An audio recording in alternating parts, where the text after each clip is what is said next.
ko ng mga anak ko na palaging nasa phone nila, nakakapag-judge ako na hindi sila dapat dyan ng matagal. Pero salamin din yon ng mga ginagawa ko sa phone ko. How much time do I put using my phone or my gadgets to allow the time to be consumed in good or bad ways? So as a parent, ang reminder sa akin is, pwedeng maging mabuti ang esports kung merong guidelines and boundaries na naset ang magulang at mga anak together. And I believe in our family, nung bata pa lang sila, hindi pa uso lahat ng mga gadgets na to, wala pang internet noon and Wi-Fi and all. We set good boundaries that we all agreed on. And that's important. Anything na hindi ninyo napag-usapan, na nawala sa control, will be bad.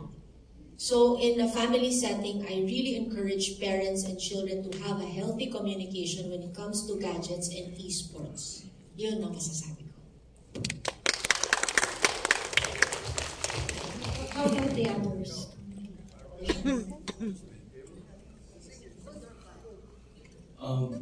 I think may good side siya and at the same time may bad side. Kailangan lang pumasok yung education at saka yun, limitation. Lahat ng bagay masama naman pag sinusobra eh. So, balance lang. As long as may time ka pa sa family mo and yung time sa games is other way to have fun. Yun lang. And sa iba, gagawing profession, di ba? So, depende lang sa inyo. So, limitation. Yun ang kailangan. I think sa movie makikita natin yung good, yung bad, pati yung ugly. But in the end, the amazing. We promise an amazing angle po pagdating sa gaming. So we're excited. We're really excited that you're here.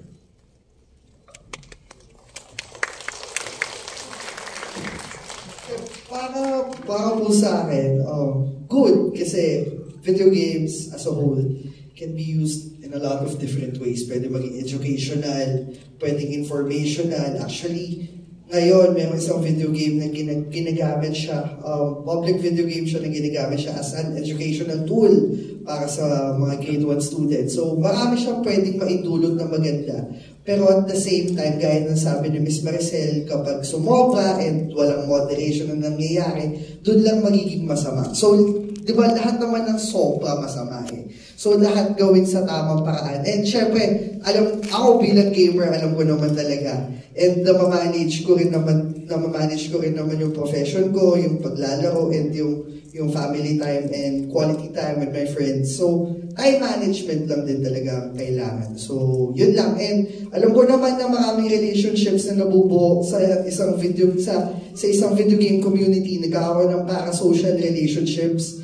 Pero always remember na mas importante pa rin yung mga tao sa paligid mo. Pwede mong kitain yung mga na-meet mo through video games, through gaming communities, pero importante pa rin yung mga tao sumusuporta sa isang paligid mo na physical na nandun. So, yun yung akin. Yan lang po. Ako po siguro, simple lang. Kasi kapag good, pwede mo siya magamit sa profession mo, pwede mo siya magamit sa school, and kapag ang tag dito, pag bad naman po, sorry. Pag bad naman po kasi, depende yan. Pwede ka kasi ma-addict din sa computer, so hindi na siya balance. And ayun nga, tulad ng sinabi nila, masama po kapag hindi balance. And time management lang din po talaga. Ayun po. Ayun, para sa akin naman kasi ang paglalaro, outlet sa real world, outlet ng stress. Kasi yun nga, minsan kapag nasobrahan ka, nagiging cause dito ng stress mo, lalo na pag natatalo, di ba? Ano ko dyan tawag dito, as a gamer, minsan nasisigawan ko yung kaduo ko pag natatalo kami, mga ganun. So yeah, balance talaga. Donnie. Well, ganun din actually sagot ko eh. Good and bad. Basta in moderation lang po. Everything naman in life, I think, it can't, tama si Iggy, tama rin si Mommy, it can't be just one thing. You also have to have your limits. But yeah, I've also gone through that phase na medyo na-addict din ako sa ML, kaya kailangan di masyado. Yun yung nakita ko. Pero there are a lot of bad and good sides to esports in general, and we hope to showcase a lot of that in this movie.